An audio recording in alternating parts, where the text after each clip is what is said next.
Hi guys, it's Caitlin and welcome back to Chaotic Caitlin, or welcome if you're new. Today we are talking about asexuality, so let's get started. So firstly, let's talk about what asexuality is and why I specifically wanted to talk about it.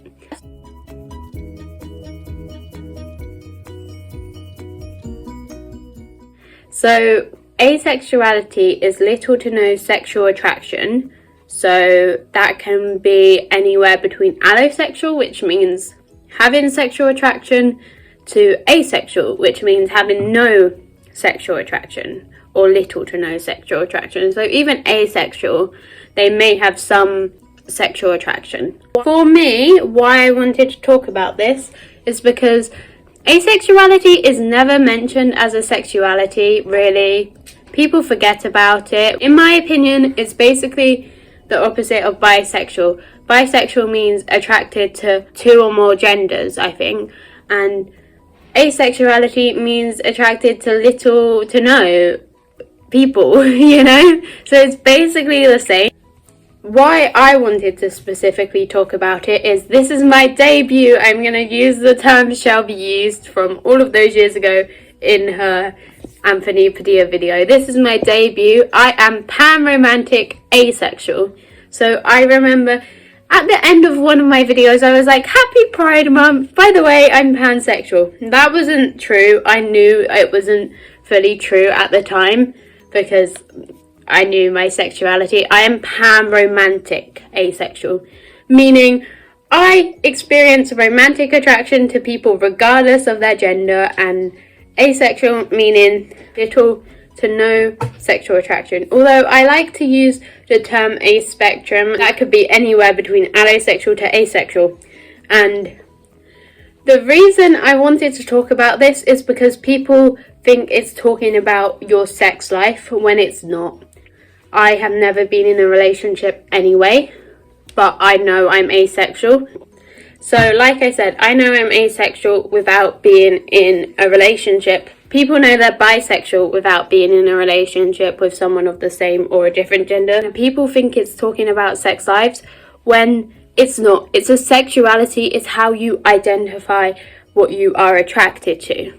People on the A spectrum can still have sex. Like, it doesn't mean little to no sex. It means little to no sexual attraction. Sex and sexual attraction are different. Also, desire and attraction are different. Desire. People can desire things but not be attracted to them. Asexuals can desire sex but not be sexually attracted to people. Aromantics can desire a romantic partner but not be attracted to them. Not be attracted to their partner romantically, but they can still want that. And also, every ace person is different. Just because a person says they're ace does not mean you are not going to be compatible in a relationship. Relationship compatibility should always be a conversation anyway.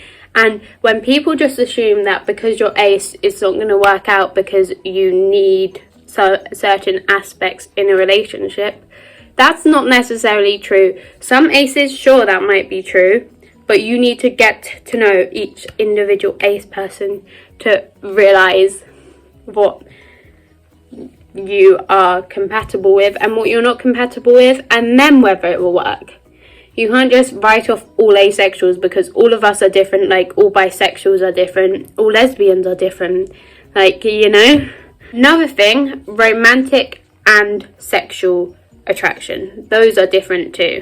So people can identify as bisexual, but they could be heteroromantic, so they could only be romantically attracted to people that are an opposite gender of them.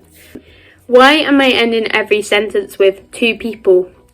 People who are asexual can do whatever they want in their own time. Being asexual means little to no sexual attraction to people, in my opinion. Other asexuals might be like, no, that's not the case. In my opinion, that's what that means. That means that aces can do whatever they want in their private life. Like, we don't have different biological structures. We are all the same biologically. So Asexual people can do whatever they want in their own time. They can do whatever they want with a partner too. Like, that's what I need to stress. Asexuality is not just sex. It's not just about that. Another thing people ask is, how do you know you're asexual and not just scared? I'm not scared. Like, I am not scared. You know, because there's something different about you. I think I've always known. One time that particularly stood out was when I was in year 12 or year 13, so 16, 17, 18, and these girls came into the toilets and were talking about this guy who was still a virgin, and they're like, oh my gosh, how can he still be a virgin? And that was the first time I was like, maybe I am different. That was the first real, I knew I was different, but that was the first time where I actually picked up on it.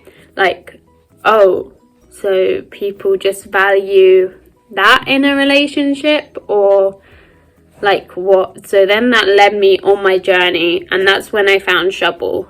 That's what led me on my journey to discovering who I was, and I'm so happy being who I am. And also, you don't have to label yourself if you don't feel comfortable. I can't stress that enough. Do not label yourself. It should always be a conversation anyway as to where you lie on, not on the spectrum, but where you lie. What you're comfortable doing should always be a conversation, no matter what. So you don't have to identify as anything, but it should always be a conversation regardless, and never do something you are not comfortable doing. How do you know you just haven't found the right person yet? See, that doesn't work with asexuals. That still makes them asexual, because people who are not asexual will have different experiences. Like, there's not just one person out there that non-asexuals will ever be with. There's not just one person. So saying that for asexuals already makes them different. Those assumptions, you just haven't found the right person yet. Okay, maybe I haven't found a person I want to have a conversation about that stuff with yet. Maybe I haven't, but that doesn't make me any less asexual. Like I say, asexuals, it's about the attraction. It's not about the desire. So that's another assumption I wanted to squash. I have not found the right person for me. Maybe, but also maybe not. Another assumption, asexuals don't date. Like I said, romantic attraction, sexual attraction are different. And I would really love to find a lifelong partner. And I'm still going to continue looking for that person, but they must accept me for me. Also, they must not want to live in the countryside because my allergies. That's a whole different thing though. But that's a deal breaker. If someone wants to live in the countryside, nope, I'm not being with you, I'm sorry. Another question is, how has it affected your relationships? That's my last question I'm going to end with. Obviously, I have never been in a relationship, but I have had people interested in me, and that has definitely been somewhat of a conversation. So it's kind of like with any other sexuality, is why it is included in the LGBTQIA community. So the experiences, like anyone else in the LGBTQIA plus community, are different to an average person, a heterosexual person's relationships, or it's different, right? We have different experiences. We have bad ones, we have good ones. That's why it's part of the community. So if I were to say it hasn't affected any relationships, I would be lying. It definitely does affect your relationship. How does it affect your relationships? Well, people don't even want to get to know you as soon as you mention the fact that you're asexual. Like, there was this one guy, he was just trying to get anyone he could have, basically. I told him I was ace. He was like, oh, you just haven't found the right person. And then he proceeds to be like, oh, I want to kiss you right now and stuff, after he's just like invalidated my sexuality. I haven't even expressed interest in you romantically. He was like, oh, can we go to the cinema? That was the first thing he asked. And I was like, as friends, sure. Nothing more. And he's like, nothing more. I was like, no.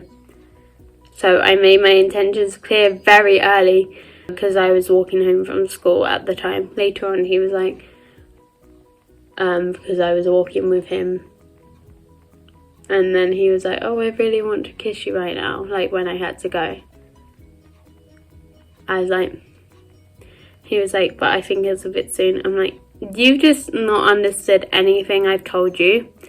Like, I'm ace, and ace to me does not mean not kissing someone. Some people it does. I would kiss someone I was interested in. So maybe that's more of a demisexual thing. Demisexual is when if you have a bond with someone, you will be attracted to them. So maybe that makes me demi. I don't know, I just prefer the term ace right now. I'm open to it changing. Same with panromantic, I'm open to that changing. So yeah, that was just one of my experiences. That's basically the end of this video. I just wanted to talk about asexuality because it's a sexuality that no one really talks about. And yeah, I'm so thankful to have someone like Shubble who's always been so open about anything she ever experiences. Like, she's even talked about even more sensitive topics, and I cannot commend Shubble enough. Shubble is the best person. I love being in her community. I'm just glad to have found someone who talks about asexuality as not the typical stereotype, because to me at first I was like, I don't feel valid because of how I felt, but seeing asexuality as a spectrum is something Shubble's helped me to do, and it is a spectrum and everyone is different. That's why I say you need to get to know whoever the ace is you're interested in. Even if you are not compatible, then you can say, oh, we're not compatible, but you have to get to know them first. Like, you have to give people a chance first, because just knowing that they're ace is not enough for you to be like, I'm not interested in you. So yeah, that's basically what I wanted to talk about in this video. Asexuality is so valid. If you are questioning whether you're asexual, I hope this video helped you to know that you are not alone, and that every asexual's experiences are different, and everything asexual people desire is also different. I love each and every one of you guys. You are valid. Happy Pride Month. I love you all so much. You are all so valid, no matter your sexuality, no matter your gender. You are all so valid, and I love you all lots. Remember to subscribe, because like 80% of viewers who watch videos aren't subscribed. And if you subscribe, when I get to 500 subscribers, I'm getting 5 of my friends to pie me in the face. So bye guys, thanks for watching. Don't forget to like, comment, subscribe and share, and I will see you in the next one. Bye.